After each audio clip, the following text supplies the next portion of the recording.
Dario, moram te pitati, bio si sad u Turskoj s našom Revkom. Jesam, da. Što bih rekao, samo da te još pitam, recimo na njihov trbušni ples, trbušne plesačice? A to je dio njihove kulture. Lijepo izgleda. Lijepo izgleda. Kako bi ti to rekao, Dario, imamo jedno malo iznenađenje za tebe.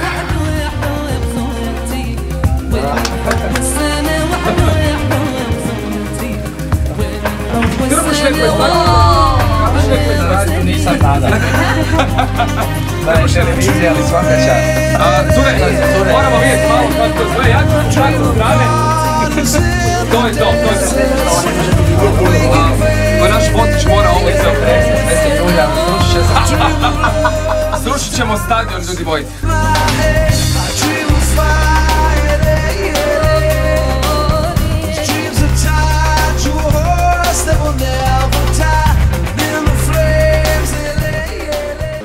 Pazi, imaš 3 svjetska prvenstva iza sebe, 3 europska prvenstva iza sebe s reprezentacijom. Da li možemo jedan trbušni ples? Treba biti realno.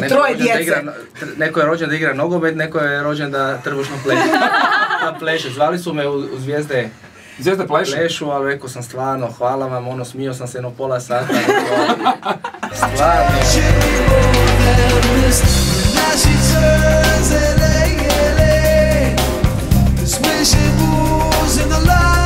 Of all my dreams, this fire burns, I realize that nothing's as it seems. I dream of rain, I dream of gardens in the desert sand. I wake in pain, I dream of love as time runs through my head. I dream of rain.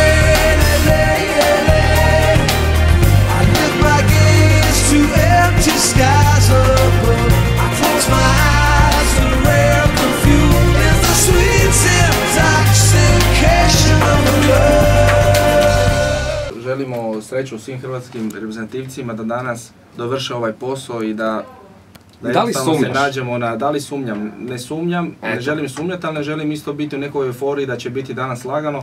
90 minuta se mora odraditi, onako trčati isto kao što smo to napravili u Turskoj i da jednostavno potvrdimo to europsko prvenstvo, jer to je stvarno jako veliko, puno znači i za igrače i za hrvatske nogometaše koji igraju u Hrvatskoj.